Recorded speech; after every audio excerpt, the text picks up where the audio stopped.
Halo Sobat YouTube, Assalamualaikum warahmatullahi wabarakatuh. Selamat datang di channel latihan soal online.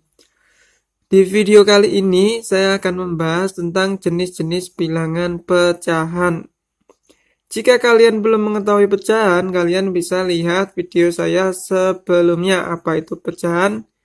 Ya, bagaimana cara mencari pecahan senilai ataupun menyederhanakan pecahan. Sekarang saya akan membahas tentang jenis-jenis pecahan. Jenis-jenis pecahan yang pertama, yang pertama di sini nomor 1 adalah pecahan murni.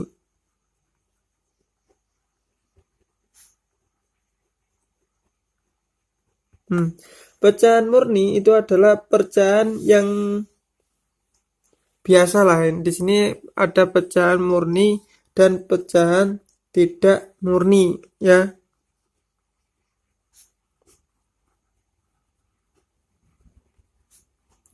Pecahan tidak murni. Seperti ini ya.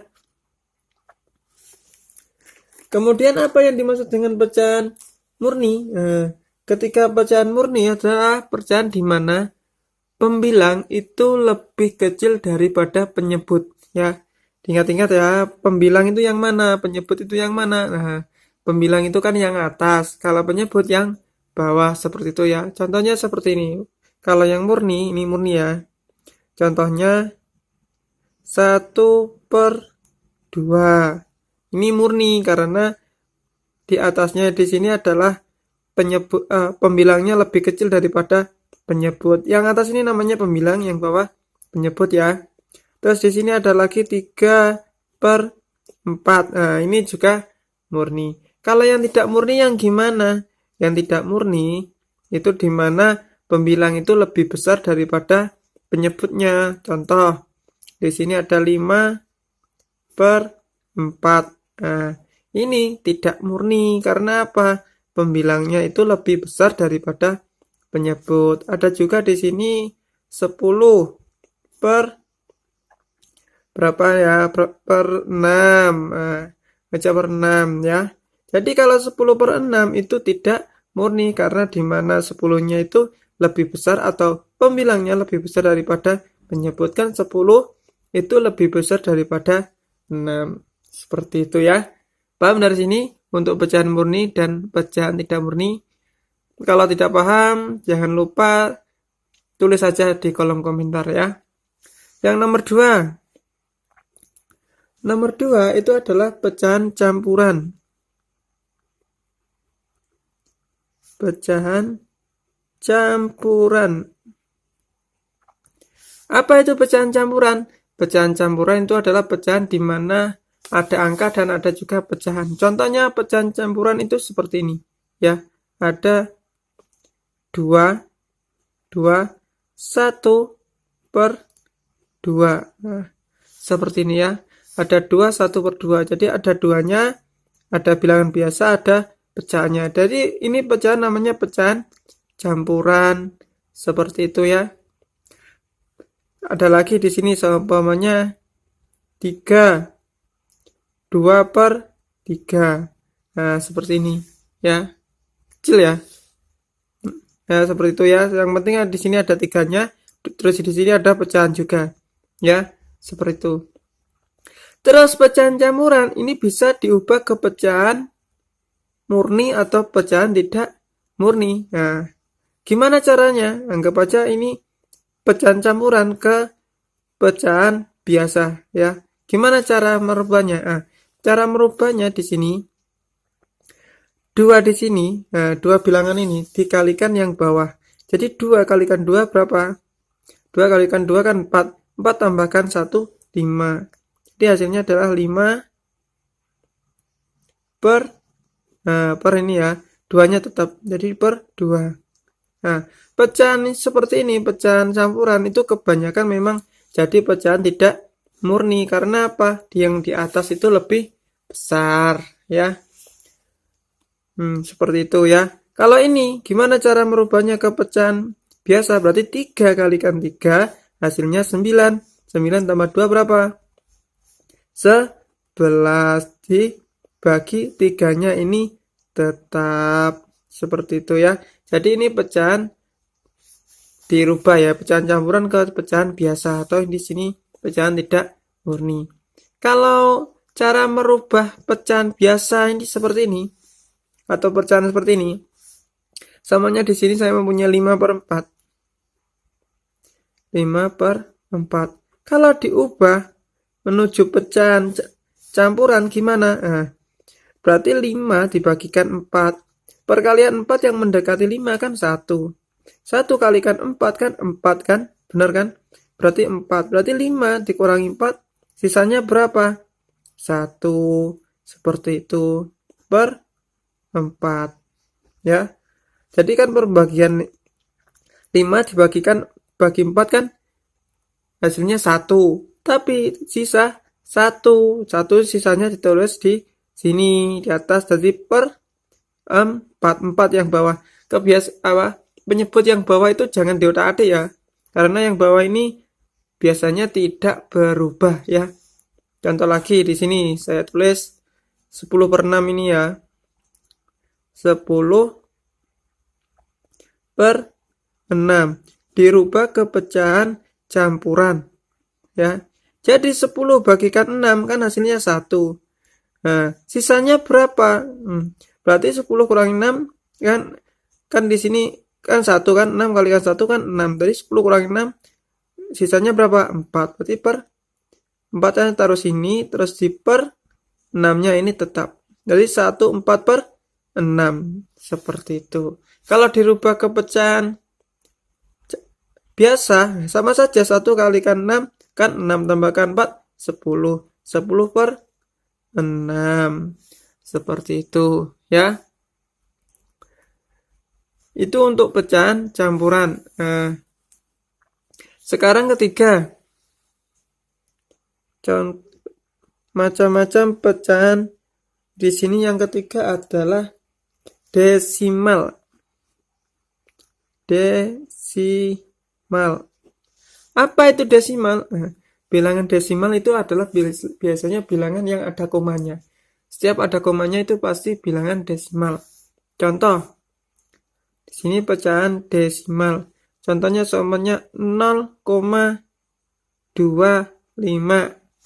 Nah, seperti 0,25 ini bisa dianggap namanya 0,25 itu bisa dianggap desimal seperti itu ya.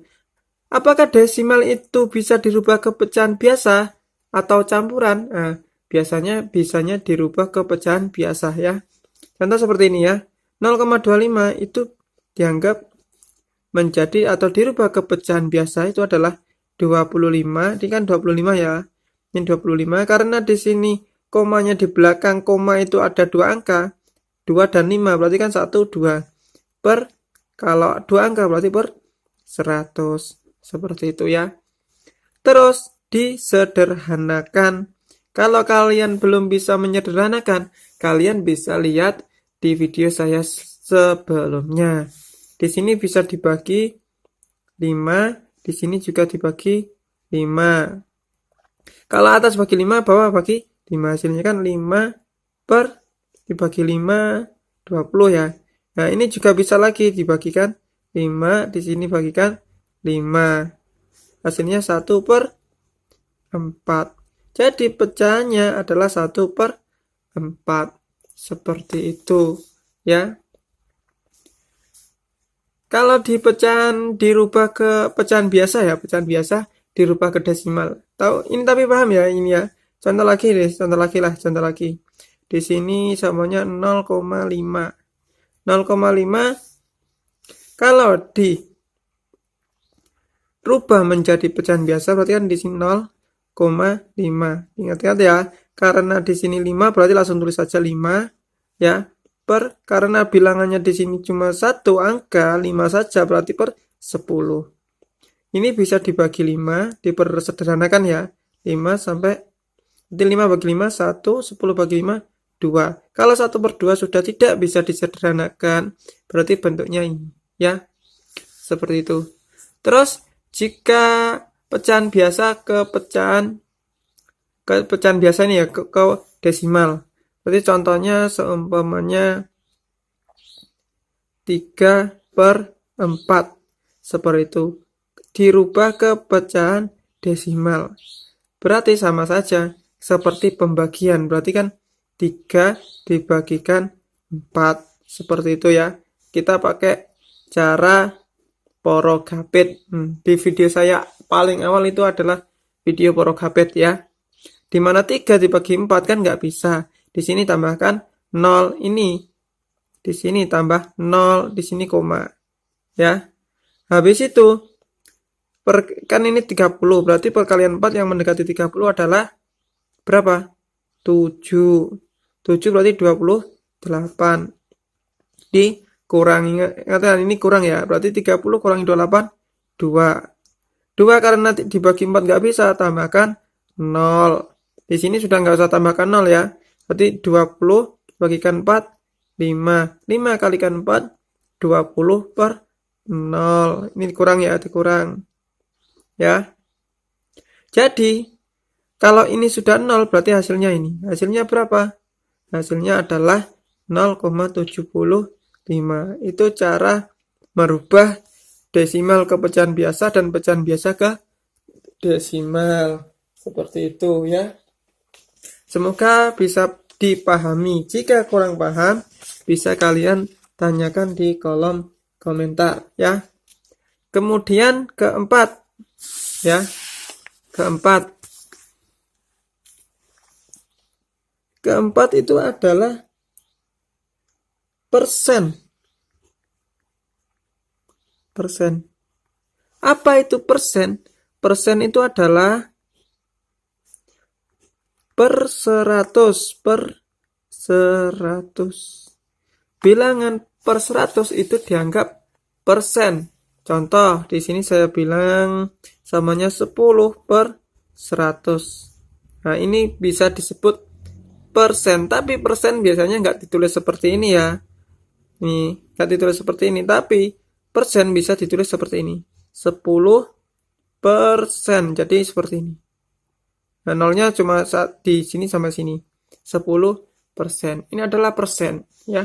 Terus kalau di sini 25/100. Berarti di sini tinggal 25%. Nah, seperti itu. Terus apakah bisa persen ini dirubah ke pecahan biasa dan pecahan biasa ke persen? Itu bisa. Contoh, saya merubah pecahan biasa 3/4 ya, dijadikan persen. Ini berapa persen? Seperti itu ya.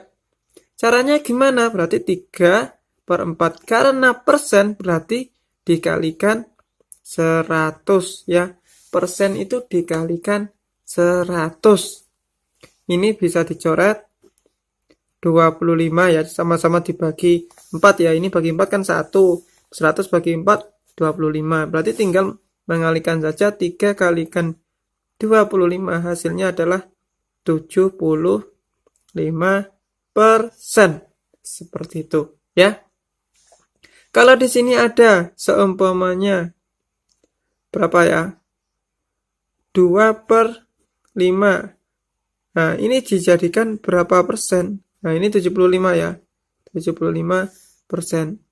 Kalau 2/5 berapa? Nah, 2/5 berarti 2/5 karena persen dikalikan 100. Berarti tinggal ini bisa disederhanakan. Sama-sama dibagi 5. Di sini 1, di sini 20. 20 kalikan 2 hasilnya adalah 40%. Jadi di sini 40%. Seperti itu ya. Kalau persen dirubah ke pecahan biasa, ya gampang saja. Lebih gampang karena kalau di sini ada seumpamanya saya 15% ya. 15% ya. Ke pecahan biasa gampang, berarti tinggal 15/100. Seperti itu, karena persen kan per 100. Ini bisa disederhanakan, sama-sama dibagi 5. Ya, 15 bagi 5 hasilnya 3. 100 bagi 5 hasilnya 20. Berarti hasilnya adalah 3/20. Seperti itu. Ya. Kemudian yang terakhir yaitu per 1000. Nomor 5 ya. Per 1000 atau disebut per mil. Ini sama dengan persen, tapi bedanya di sini adalah per 1000. Per 1000 contohnya di sini ya per mil ya. Berarti seumpamanya saya mempunyai bilangan 25 per mil. Nah, per mil berarti kan tinggal per 1000. Seperti ini ya. Per 1000, 25 per 1000 itu per mil. Per mil itu biasanya dilambangkan dengan seperti ini ya. Ini berarti 25 di sini per mil. Tapi di sini nolnya 2 ya, seperti ini lambangnya, nolnya seperti 2. Kalau persen tadi cuma 1, kalau per mil itu harus 2. Seperti itu ya. Kalau di sini seumpamanya ada 75 per mil, nah, per 1000 itu sama dengan 75 per 100, seperti ini aja ya.